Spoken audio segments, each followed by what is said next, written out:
উচ্চশিক্ষা গ্রহণের ক্ষেত্রে প্রয়োজনীয় সব বিষয় সম্পর্কে পরিপূর্ণ ও স্বচ্ছ ধারণা থাকা দরকার। বিশ্বের বিভিন্ন বিশ্ববিদ্যালয়ে এমফিল ও পিএইচডি প্রোগ্রামে অধ্যয়ন করা যায়। সাধারণত বিশ্ববিদ্যালয়গুলোতে আবেদনের ফর্ম ও ভর্তির জন্য ফি গ্রহণ করা হয় না, তবে কয়েকটি বিশ্ববিদ্যালয় ফি গ্রহণ করে থাকতে পারে। এমফিল ও পিএইচডি পর্যায়ে ভর্তি হওয়া শিক্ষার্থীদের প্রায় সব বিশ্ববিদ্যালয়ই মাসিক বৃত্তি প্রদান করে থাকে।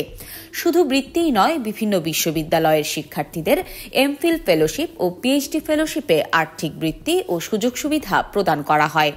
যেসব জিনিস থাকতে হয়: স্নাতকোত্তর ডিগ্রি অর্জন, ইংরেজি ভাষা দক্ষতা পরীক্ষা দিন, একটি গবেষণামূলক বিষয় স্থাপন করুন এবং গবেষণা শুরু করুন, গবেষণামূলক প্রবন্ধ প্রকাশ করুন। পিএইচডিতে জায়গা ভেদে এবং সেশন জট সহ বিভিন্ন কারণে এই কোর্স শেষ করতে সর্বোচ্চ 5 থেকে 7 বছর সময় লেগে থাকে। আপনি কোন দেশের কোন বিশ্ববিদ্যালয়ে পিএইচডি কোর্স করতে চাচ্ছেন তার ওপর নির্ভর করে থাকে পিএইচডি করার খরচ। তবে পিএইচডির গড় মোট খরচ প্রতি বছর সাধারণত প্রায় $40,900 মতো হয়ে থাকে। পিএইচডিতে অধিকাংশ বিশ্ববিদ্যালয়েই ফান্ড দেওয়া হয় টিচিং রিসার্চ অ্যাসিস্ট্যান্টশিপ বা ফেলোশিপের মাধ্যমে। এর সাথে টিউশন ফিও মাফ করা হয়। আবার আপনি যদি স্কলারশিপের মাধ্যমে বিদেশে পিএইচডির জন্য নির্বাচিত হন, তাহলে খরচ অনেক কমে আসবে। বিনামূল্যেই আপনি সুযোগ পেতে পারেন। বিদেশে পিএইচডি শেষে আপনি চাকরির সুযোগ পাবেন, তবে আপনি কোন সেক্টরে চাকরি করবেন তা নির্ভর করবে আপনার পিএইচডি বা পূর্ববর্তী বিষয়ের ওপর। আপনার পিএইচডির বিষয় বা প্রজেক্ট এবং গবেষণার ফলাফলের উপর নির্ভর করবে। সেক্ষেত্রে আপনি ভবিষ্যতে একজন প্রফেশনাল গবেষক, বায়োকেমিস্ট ও বায়োমেডিক্যাল বিজ্ঞানীও হতে পারেন। আপনি বাংলাদেশ সহ বিদেশের বিভিন্ন কোম্পানিতে বিজ্ঞান, গণিত ও ভৌতবিজ্ঞান সেক্টরেও বিশেষজ্ঞ হিসেবে কাজ করতে পারেন। তবে বর্তমানে ম্যাক্সিমাম পিএইচডি ডিগ্রিধারীরা বিজ্ঞান, ফার্মাসিউটিক্যালস ও স্বাস্থ্যসেবার মতো সেক্টরে কাজ করতে পছন্দ করেন এবং এসব সেক্টরে ভালো ভালো পজিশন বেছে নিচ্ছেন।